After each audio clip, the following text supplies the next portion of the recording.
할렐루야. 오늘은 7월 8일 화요일입니다. 오늘 하루도 주님과 함께 또 말씀과 함께 저와 여러분 삶에 평안한 은혜가 가득한 하루 되시기를 축복합니다. 함께 기도하며 말씀의 은혜를 구합니다. 사랑과 은혜의 아버지 하나님, 오늘도 주님과 함께 말씀과 함께 우리와 함께 해 주시는 주님 은혜에 감사를 드립니다. 하나님, 오늘도 주신 말씀을 통해서 주님을 더 알아가는 하루가 되게 하여 주시옵소서. 그동안 보지 못했던 크고도 넓은 은혜를 믿음의 눈 들어서 보게 해 주시옵고, 우리의 믿음과 삶에 귀한 가르침이 있게 하여 주옵소서. 오늘도 하늘의 문 열어 은혜의 담비 내려주시고, 마음의 문 열어 사랑의 말씀을 받드는 우리 모든 주님의 자녀들 되게 해 주시옵소서. 감사드리며 이 모든 간구를 우리 주님 예수 그리스도 이름으로 기도하옵나이다. 아멘. 오늘 우리에게 주시는 하나님의 말씀은 디모데전서 1장 1절에서 11절 말씀입니다. 주님, 감사합니다. 오늘 주신 말씀 중에서 3절부터 7절 말씀 봉독합니다. 내가 마게도냐로 갈 때에 너를 권하여 에베소에 머물라 한 것은 어떤 사람들을 명하여 다른 교훈을 가르치지 말며 신하와 끝없는 족보에 몰두하지 말게 하려 함이라. 이런 것은 믿음 안에 있는 하나님의 경륜을 이룸보다 도리어 변론을 내는 것이라. 이 교훈의 목적은 청결한 마음과 선한 양심과 거짓이 없는 믿음에서 나오는 사랑이거늘 사람들이 이에서 벗어나 헛된 말에 빠져 율법의 선생이 되려 하나 자기가 말하는 것이나 자기가 확증하는 것도 깨닫지 못하는 도다. 아멘.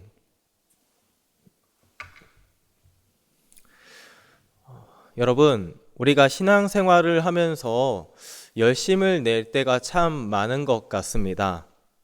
봉사를 할 때도 그렇고요. 또 기도를 할 때도 그렇고, 무언가를 배울 때에도 여러분, 우리는 열심을 냅니다. 그런데 혹시 그런 생각해 본 적 없으십니까? 나의 열심은 어디를 향하고 있을까? 이 열심의 최종 목적지는 과연 어디일까 하는 생각 말입니다. 오늘부터 함께 보는 디모데전서의 말씀은 이 열심의 방향에 대한 아주 중요한 가르침을 줍니다. 디모데전서는 사도 바울이 그의 영적 아들 디모데에게 보낸 사랑과 염려가 가득 담겨 있는 편지입니다. 이유인즉슨 당시 디모데가 있던 에베소 교회에 큰 위기가 찾아왔기 때문이었습니다. 이를 위해서 바울이 디모데에게 편지를 했다 해서 목회 서신이라 부르는 이유이기도 합니다. 그러면 조금 더 구체적으로 바울이 디모데에게 했던 이 편지에는 어떤 상황이 구체적으로 있던 것이었을까요? 여러분, 에베소 교회는요, 바울이 무려 3년간 눈물로 기도하며 세운 교회였습니다. 그리고 바울이 마게도냐로 갈 때에 디모데에게 여기에 머물러 사역을 이어가라 명령합니다. 이유는 바울이 떠난 후에 이 교회 안에 거짓 교사들이 일어나서 성도들을 미혹하고 있었기 때문이었습니다. 그들은 겉으로 보기엔 아주 열심이었던 것 같으나 그 방향은 이상한 신화나 족보 이야기에 집착을 하고 율법에 대해 제대로 알지도 못하면서 스스로 선생이 되려 하는 등 교회를 자꾸만 혼란에 빠뜨리고 결국에는 교회를 흔들고 있었던 상황이었습니다. 그런 상황에서 바울은 디모데에게 목회자로서 어떻게 대응을 해야 하고 또 교회 질서를 바로 세우기도 하고 성도들을 어떻게 해야 바른 길로 인도할 수 있을지 그 지침을 주고 있던 것이었습니다. 그 이야기를 하는 것이 이제 3절과 4절 말씀인데요. 내가 마게도냐로 갈 때 너를 권하여 에베소에 머물라 한 것은 어떤 사람들을 명하여 다른 교훈을 가르치지 말며 신하와 끝없는 족보에 몰두하지 말게 하렴 함이라. 이런 것은 믿음 안에 있는 하나님의 경륜을 이름보다 도리어 변론을 내는 것이라. 여러분, 에베소 교회가요, 만만한 교회였을까요?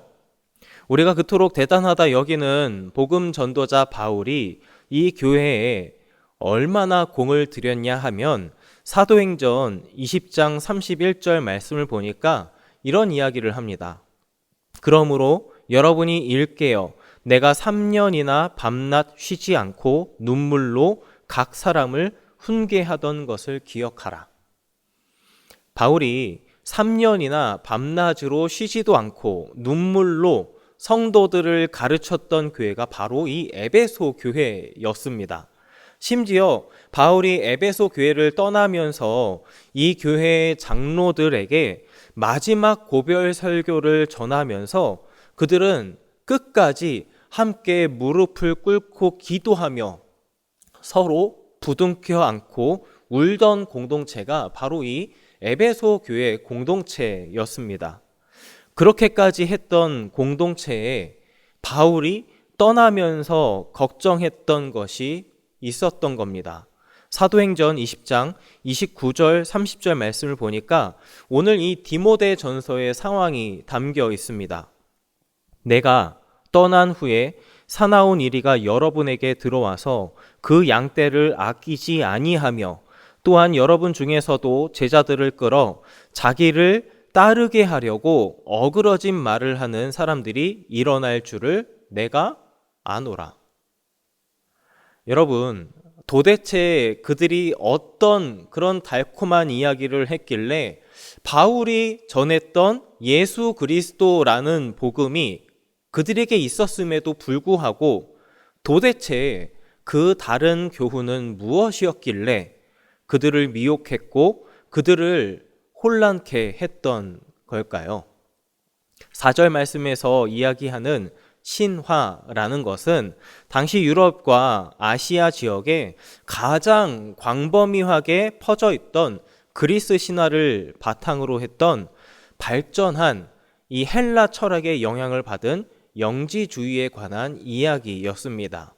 이 영지주의를 바탕으로 이단적인 신화 사상이 교회에 침투했던 겁니다. 또한 여기서 이야기하고 있는 또 족보라는 것은 유대 율법주의자들은 아브라함을 중심으로 하는 이 조상의 족보를 자랑했던 상황이었거든요.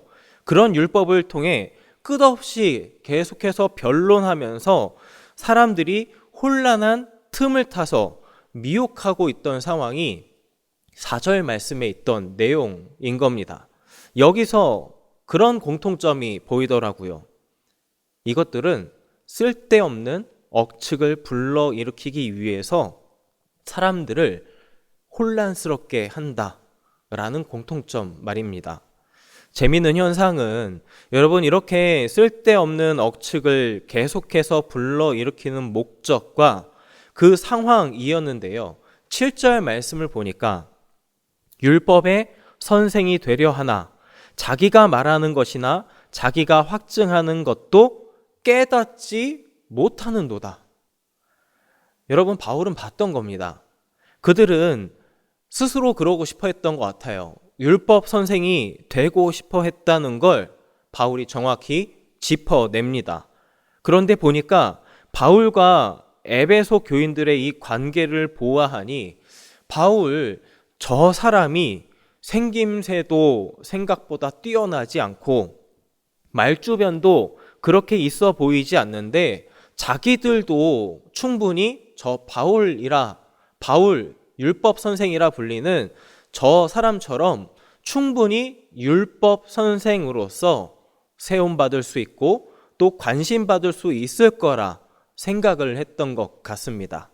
문제는 그들이 그렇게 쓸데없이까지 억측을 불러일으키는 그 말을 자기들 스스로도 무슨 말인지 깨닫지도 못하고 주장하고 있던 상황이었다는 겁니다. 여러분, 여기에 어떤 일이 있습니까? 그들에게는 공동체를 사랑하는 마음이 없다는 것, 교회를 사랑하는 마음, 영혼을 아끼는 마음, 주님을 사랑하는 마음은 발견되지가 않습니다. 빈수레가 요란하다라는 말처럼 자기들 스스로도 이 모르는 신화나 족보 이야기를 가져와서 그들은 오로지 자신이 율법 선생이 되려는 것, 자신의 자격이 충분하다라는 것에만 매몰되어 있었던 겁니다. 그래서 바울이 디모데에게 처음 편지를 하며 이야기했던 겁니다. 1절 말씀에서 우리 구주 하나님과 우리의 소망이신 그리스도 예수의 명령을 따라 그리스도 예수의 사도된 바울은, 그렇게 시작을 하죠. 내가 사도된 자격은 예수 그리스도의 명령이라는 그 부르심에 따라서 되었다. 그리고 나는 이 공동체를 위해서 여전히 이 사랑의 마음을 담아 가르침을 전하고 있다는 걸 5절 말씀에서 이야기합니다. 이 교훈의 목적은 청결한 마음과 선한 양심과 거짓이 없는 믿음에서 나오는 사랑이거늘.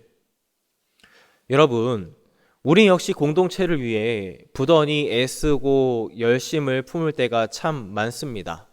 그런데 오늘 말씀을 통해서 우리가 한번 되돌아보고 싶은 이 믿음의 여정은 그 열심과 애씀의 목적이 무엇인가?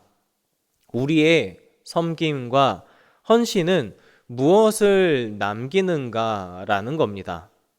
에베소 교회를 혼란스럽게 하고 그토록 쓸데없는 억측을 불러일으키던 거짓 교사들, 아주 열심이었을 겁니다. 부더니도 애도 썼을 겁니다. 바울이 3년 동안이나 눈물로 그렇게 지켜왔던 이 공동체의 틈을 타고 들어왔을 정도면 그들의 열심은 아주 뜨거웠을 겁니다. 그러나 여러분, 그 열심과 애씀의 목적에 공동체를 청결한 마음과 선한 양심, 그리고 거짓이 없는 믿음에서 나온 사랑으로 품지 않았다면 알맹이 없는 열심이다. 마음 아프게도 이 열심은 교회를 흔드는 데 쓰인 무기가 되어 버렸던 겁니다. 해서 여러분, 오늘 바울은 디모데에게 거짓 교사들을 어떻게 대처해야 하는지 그 어떤 구체적인 지침보다도 그들보다 디모데가 먼저 품어야 하는 것, 어떤 열심을 품어야 할지, 어떤 애씀을 감당해야 할지를 가르치고 있던 것이었습니다. 여러분, 이 가르침에는 우리 역시 마찬가지로 그 앞에 서 있습니다. 우리의 열심 끝에 무엇을 품고 계십니까? 공동체를 위해 아끼고 사랑하는 마음, 공동체를 진심으로 사랑하는 마음, 선한 양심, 꾸밈이 없는 믿음에서 우러나오는 그 진실한 사랑으로 이 공동체를 섬기게 하옵소서.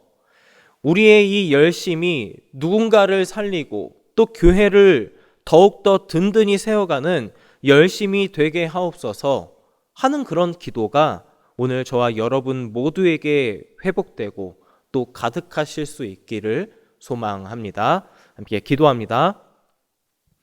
사랑의 아버지 하나님, 오늘도 말씀으로 우리의 삶을 조명해 주시고 우리가 갖고 있는 열심의 방향을 돌아보게 해 주시니 감사합니다.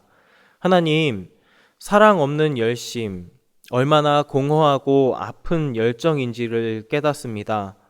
공동체를 향한 모든 섬김과 수고에 사랑이 담기는 우리 모두가 되게 하여 주시옵소서.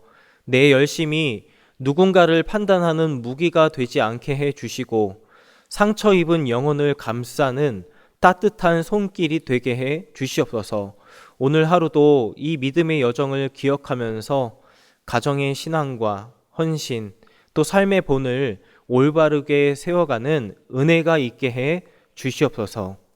감사를 드리며 이 모든 간구를 우리 주님 예수 그리스도의 이름으로 기도합니다. 아멘. 복을 빕니다. 이제는 십자가 복음으로 우리를 부르신 예수 그리스도의 은혜와 우리의 헛된 열심까지도 품으시며 참된 사랑의 길로 인도하시는 아버지 하나님의 크신 사랑하심과 사랑의 열매 맺게 해주시는 성령 하나님의 함께하심과 일하심이 열심으로 공동체를 든든히 세워가며 따뜻한 손길이 되어주기로 결단하며 머리 숙인 시냇가늘숲 과천교회 모든 성도들 머리 위에, 그리고 서로 간 사랑으로 보다듬고 안아주는 우리의 온 가정들 가운데, 이 나라와 이 민족, 온 세상 열방 가운데 이제로부터 영원토록 함께 하시기를 간절히 축원하옵나이다. 아멘.